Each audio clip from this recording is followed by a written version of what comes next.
Hi guys, so I wanted to do a quick unboxing video. Well, I don't know how quick it's going to be because it's an order from Book Outlet. Pretty decent sized order. All that I've done is just untaped it and that was it. Got my address off of there and then that was it. They had a random mystery coupon that I don't know what, I don't remember how much percentage off, but I think it was like 10, 15, 25, and 50% off maybe, like depending on what link you got. And I happened to get 25% off, so everything that I got was an additional 25% off, which is why I placed the order. And trying to open this without hitting the camera stand. Let's see.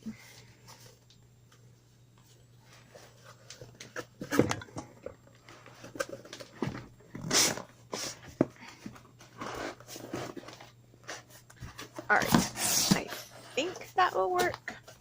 Hopefully. Okay. Paper.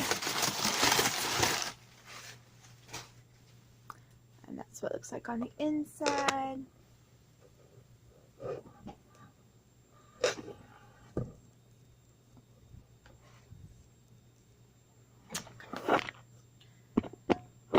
I just realized my packing slip is at the very bottom and you could actually look it down and see it, but it doesn't have my information on it. It has their information on it from what you could see. Okay. Alrighty, so let's go ahead and get started. This is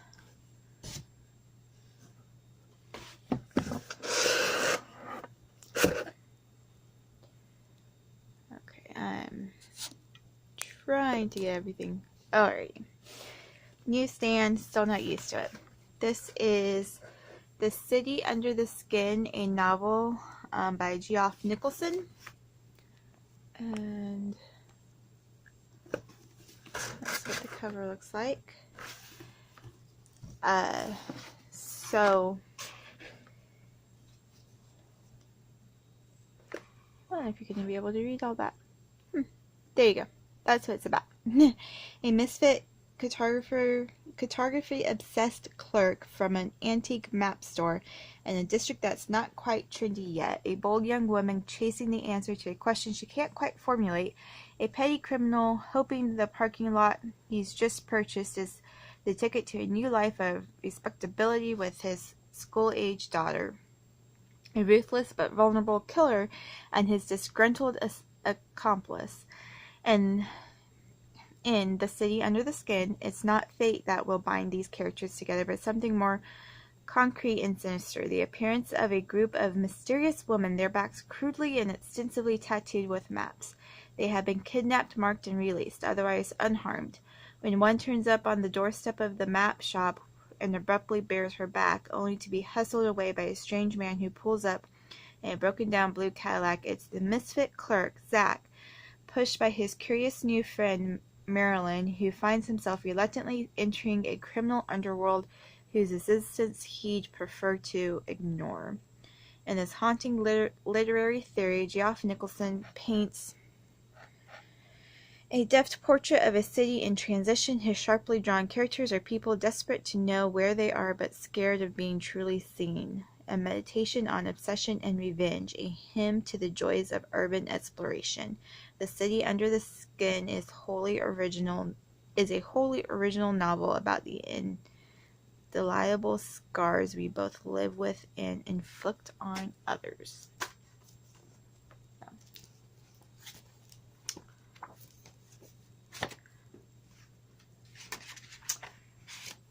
I actually, on Book Outlet, they didn't have a blurb for this book. I had it at the cover really drew me in and I had to look it up. I don't even think it was on Amazon either. I don't remember where I found it at. maybe Goodreads. I don't remember. So, but once I figured out what it was about, then yeah, I went ahead and I got it. But I don't know why Book Outlet didn't actually have a blurb about it. This is A Swift Pure Cry by Siobhan David. No, Dowd. I can't read her signature. Yeah, Dowd. Okay. For 15-year-old Shell Talent, life has been hard since the death of her ma'am.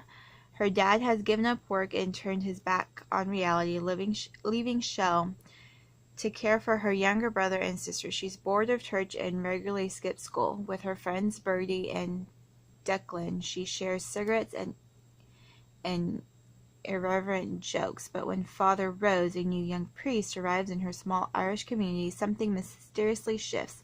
Mam's spirit seems to return to earth, a kindly ghost. Shell tries on the old pink satin dress hidden at the back of Dad's wardrobe to strange, disturbing effect. Soon Shell finds herself the center of an escalating scandal that rocks Coolbar to its foundations and has repercussions across the country. All her courage and strength is needed to face the ordeal in this magnificent and heartbreaking novel, inspired by a true story. I did not realize it was inspired by a true story. That should be fun. Again, Book Outlet blurb is completely different than this. Still glad I got it. I shouldn't say it's completely different. It just didn't have anything to do about the fact that her mother's ghost is in the picture. So, then I got this book, and there it is. A Touch Morbid and A Touch Menacing by Lee Clifford, and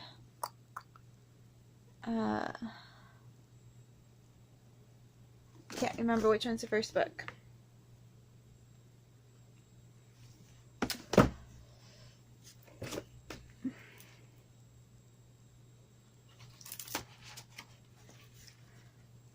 Unless there's 3 books, which... Okay, so this one came out in 2012, A Touch Morbid, and then A Touch Menacing came out in 2013. Eden saved as she fought and sacrificed and won him back from the most evil of evils. Now is the time for happily ever afters, right? Not so fast. A boy, even an angel, is hardly the solution to Eden's problems. She is still caught between life and death, still cursed to spread poison with her touch. She's lost one best friend, and another is quickly unraveling. And now something is happening to the mortals, something very, very bad. What happens in the dark spaces, the ones between life and death, love and hate, betrayal and redemption, sanity and delusion, or good and evil? Eden is about to find out. This is the second book. There is a third book. The first book is A Touch Mortal. So... and that's what that one looks like. So I have to get that one before I could read this series. And I'm not going to read the blurb for the second book or for the third book. Anyways. And I got this one, which is When Would You Want to Know? And the title is just When. And it's by Victoria Laurie. I cannot read today. Maddie doesn't have a choice. The forehead of every person she sees is marked by the shadowy digits of their death date. Her unique, innate skill often feels more like a curse than a gift, and Maddie grudgingly puts it to use identifying death dates for the paying customers her mother reels in. It seems like a straightforward way to help support her family until one client's young son goes missing on the exact date Maddie has pinpointed, and she gets pulled into a homicide investigation that turns her world upside down. As more young people disappear and are later found murdered, suspicion swirls around Maddie. At once a suspect in the investigation, a target for the murder, and a partner in a tantalizing dance with a boy who might be connected to it all, could Maddie also hold the key to cracking the case? This perfectly plotted, high-stakes, fast-paced thriller marks New York Times best-selling author Victoria Laurie's YA debut and brims with depth, heart, action, and romance. And this is a really dense book too. Like, it just feels really heavy. How many pages is this? 320 327. Yeah, 327. So that one just seems like a really fun read. Okay, there's so much in here. Okay. If You Find Me by Emily Murdoch, and it says within 2 pages. Oh, that's just a blurb by Jennifer Brown, the author of Hate List. Okay. A broken down camper hidden deep in the national forest is the only home 15-year-old Carrie has ever known. The trees keep guard over Carrie and her younger sister Janessa, as their mentally ill mother comes and goes with greater frequency, until one fateful day when their mother disappears for good. The girls are found by their father, a stranger, and taken to re-enter a bright and perplexing new world of high school clothes and boys. While 6-year-old Janessa adjusts quickly, Carrie must come to terms with the truth of why their mother spirited her away 10 years ago, and she is haunted by a past that won't let her go, a dark past that hides the secret of why Janessa hasn't spoken a word in over a year. It's tempting to let go and fit in, but Carrie knows she must keep her sister close and her secret even closer, or risk watching her new life come crashing down. That's what that one. Then I got this one, which is by Mary Rose Wood, with the Duchess of Northumberland, The Poison Diaries.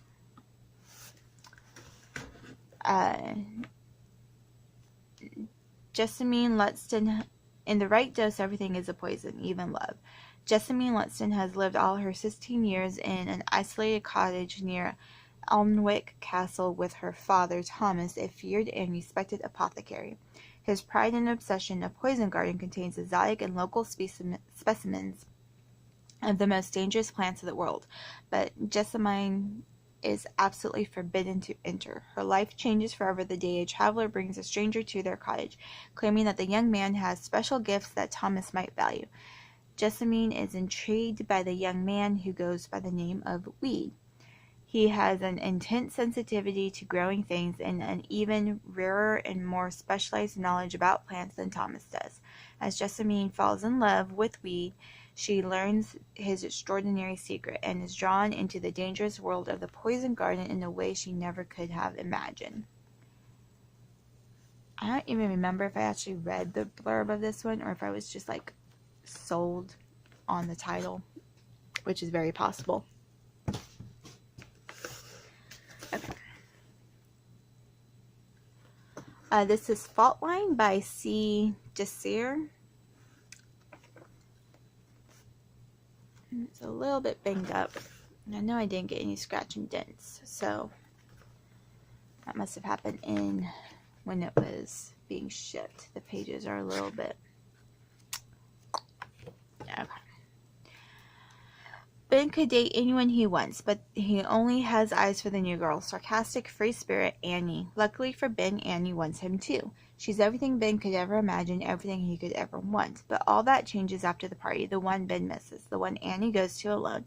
Now Annie isn't the girl she used to be, and Ben can't sort out the truth from the lies. What really happened and who is to blame? Ben wants to help her, but she refuses to be helped. The more she pushes Ben away, the more he wonders if there is anything he can do to save the girl he loves. And I haven't...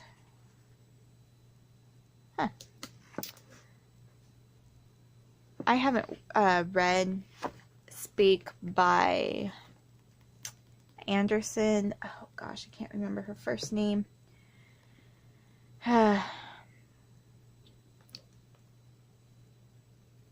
Anyways, the last name's Anderson. I know that much. I haven't read it, but this book kind of sounds a lot like that book.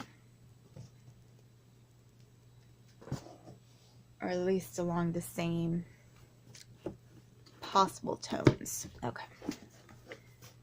Trying to see how...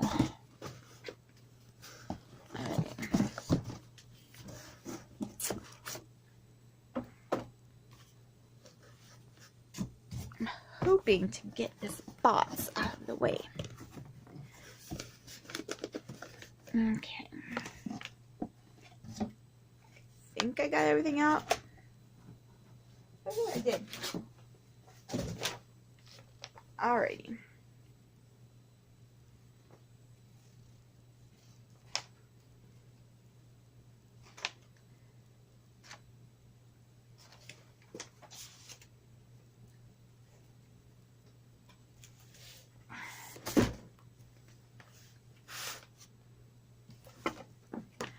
I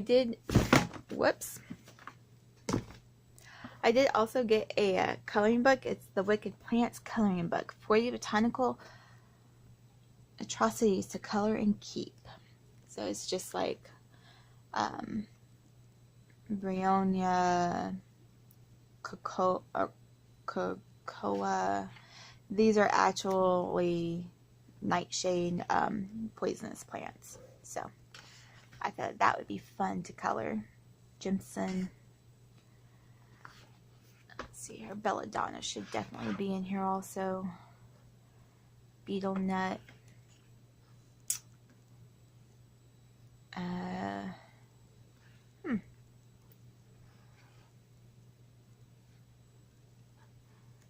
So I don't do a lot of adult coloring, but I thought this would be really fun to do. So got that one. I don't remember. I thought that these were actually, because weed's not poisonous, and weed is in here. Poppy's not poisonous. Oleander is. Or marijuana. Sorry, you have it labeled marijuana.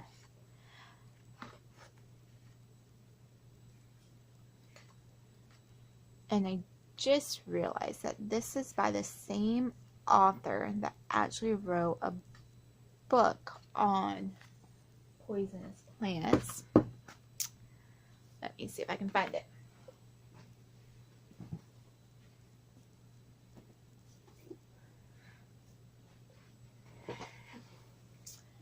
It's by Amy Stewart, and she wrote this book, The Weed, or Wicked Plants, The Weed That Killed Lincoln's Mother and Other Botanical Atrocities, by Amy Stewart.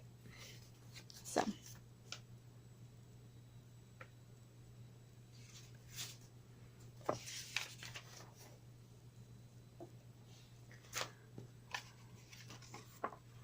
and this actually goes into depth of different ones too. So, in case if you wanted to know, there's that book too. I don't think Book Outlet has that book though. Okay. Then I got The Possible by Tara Altebrando.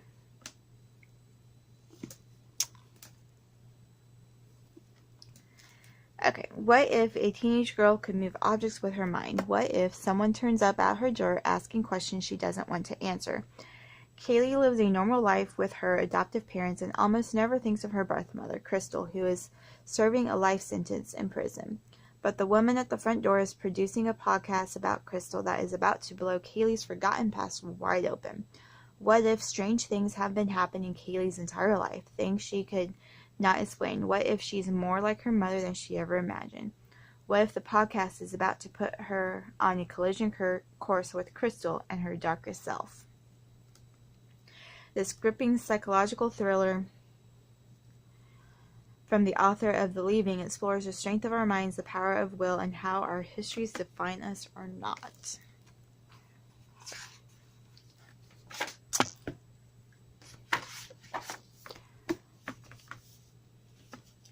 And I thought that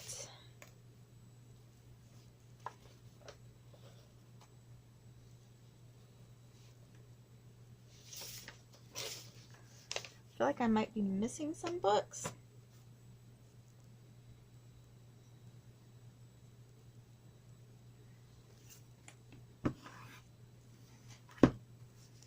No, I'm not. I thought this was a paperback. It's not. It's a hardback. It says Letters to the Lost by Bridget Kemmerer. And this is a really thick book, too.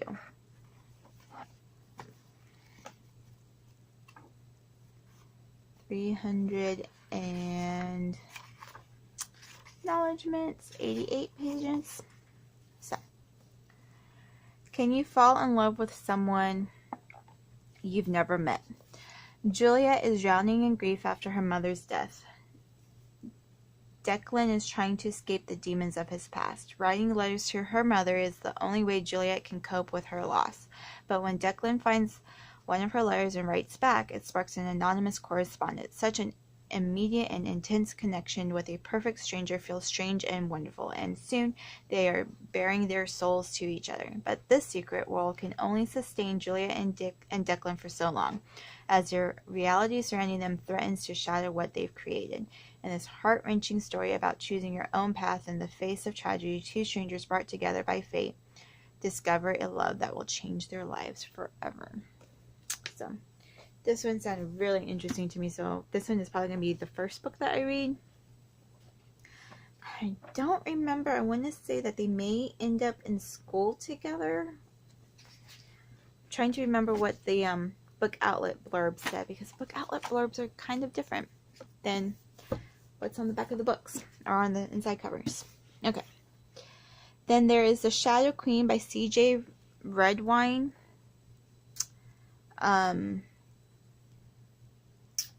She has a couple of other books. The Wish Granter is one of them. She does retellings. Actually, that might be a snippet of the Wish Granter. Whew, 387 pages. This one's nice and floppy. Lorelei Deirdre, Crown Princess and Fugitive at Large, has one mission: kill the wicked queen who took both the Ravenspire throne and the life of her father. To do that, Lorelei must use the one weapon she and Queen Irina have in common: magic. She'll have to be stronger, faster, and more powerful than Irina, the most dangerous wielder of magic Ravenspire has ever seen. In the neighboring kingdom of Elder, when Prince Cole's father and brother are killed by an invading army of ogres, the second-born prince is suddenly responsible for saving his homeland. To do that, Cole needs magic, and the only way to get it is to make a deal with the Queen of Ravenspire, promise to become her huntsman, and bring her Lorelei's heart. But the beautiful and fierce Lorelei is nothing like Cole expected, and despite Irina's dark magic, Lorelei is drawn to the passionate and troubled king. Fighting to stay one step ahead of the dragon huntsman, who she likes far more than she should, Lorelei does everything in her power to ruin the wicked queen. But Irina isn't going down without a fight, and her final move may cost the princess the one thing she still has left to lose. Snow White retelling, so The Many Lives of John Stone by Linda Buckley Archer. And this one's a pretty decent sized book too. So hopefully it's focusing.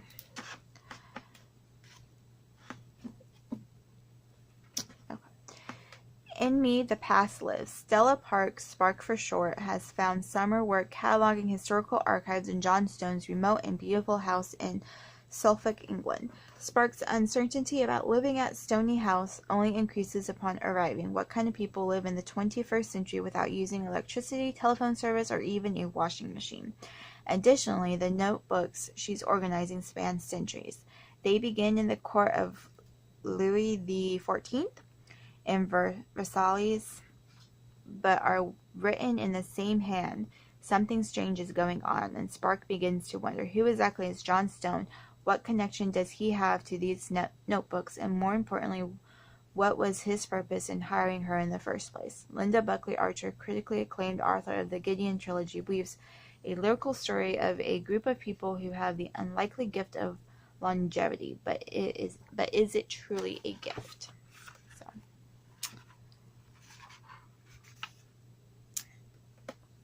and those are the Gideon trilogy books. Okay.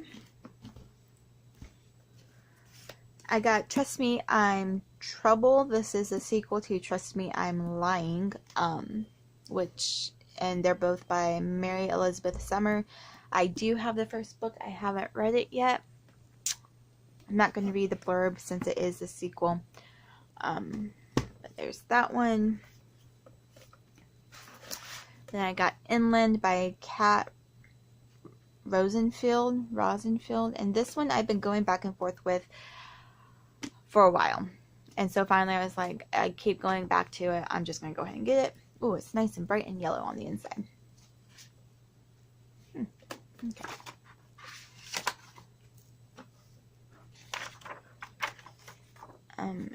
Okay, there is a shadow in the water, and when it moved beneath our boat, the sea opened its yawning blue mouth and swallowed my mother whole.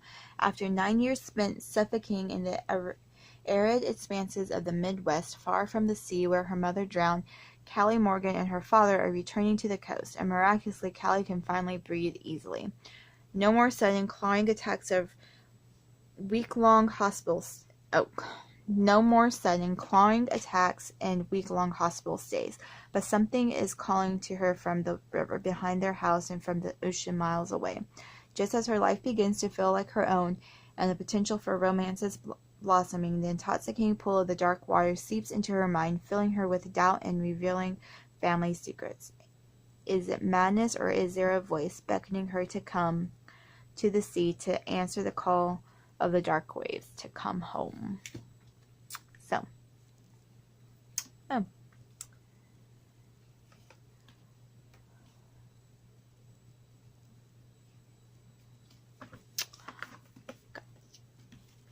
stack of books is getting kind of tall. Okay, then I got Mad Apple by Christina Meldrum.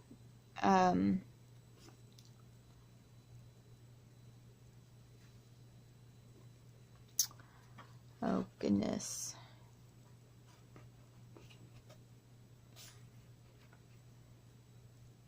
So there's 404 pages. I don't remember what this one's about, and it doesn't have a blurb on the back, and it's not a hardback, so there's no inside thing. Oh,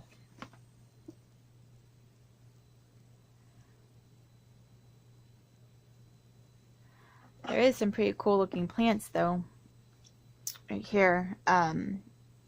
Apparently it's like Solomon's Seal, Windflower, Gangampolium, and Mad Apple, the apple of knowledge, but of good or evil. Okay, so maybe this is it. Life everlasting. Aslong can only dream of leaving her isolated life until her mother dies a mysterious death. Is Aslong desperately sad, or desperate to flee? Windflower. Where a tear has dropped, a windflower blows. When Aslong disappears shortly after her mother's death, is she like the windflower, blown by circumstances beyond her control, or does she escape? Solomon's Seal. To cast away demons. When Aslong finds herself isolated again in a world of religious devotion, controversial ideas, and shocking revelations, will she be able to escape the demons of her own past and her mother's, or are the demons of Aslong's own making? Mad Apple, the apple of knowledge, but of good or evil. Now Aslong is on trial for double murder. Will the truth condemn her, or will she finally be free? Thought-provoking and shocking, Mad Apple is a page-turning exploration of human nature and divine intervention in of the darkest corners of the human soul. Interesting. I couldn't tell you what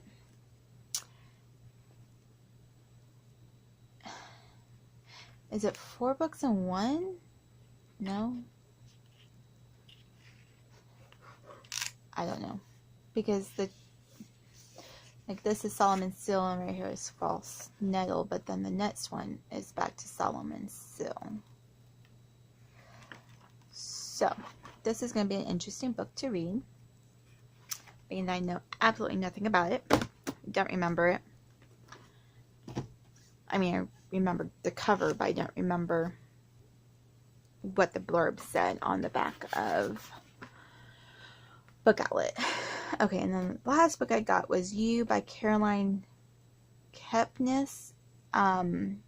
It's by the author of Hidden Bodies. This is the first book in either 2 or 3 books. I only got the first one because I'm not 100% sure if I'm going to like it.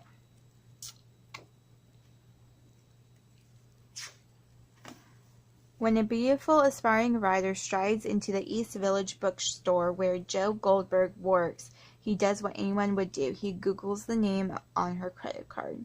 There is only one Guinevere Beck in New York City. She has a public Facebook account and tweets incessantly, telling Joe everything he needs to know. She is simply Beck to her friends. She went to Brown University. She lives on Bank Street, and she'll be at a bar in Brooklyn tonight, the perfect place for a chance meeting. As Joe invisibly and obsessively takes control of Beck's life, he begins quietly removing the obstacles that stand in their way. Joe will do anything to ensure Beck finds herself in his waiting arms, even if it means murder. Stephen King did blurb this, and he put hypnotic and scary, totally original, which I think is kind of funny because it reminds me a lot of Misery, which he wrote. So, I don't know. Anyways, those are the books I got. You can't even see them all. There you go. Don't forget that one. Whoa. And then, of course, I also got my coloring book. Okay, that was 32 minutes. Thank you all for watching. I do have one more book haul coming. Hopefully it will be here tomorrow. I probably will not film it tomorrow because I've got other plans tomorrow. But who knows? I might film it tomorrow. I'm going to go read this book, and I will talk to y'all later. Bye.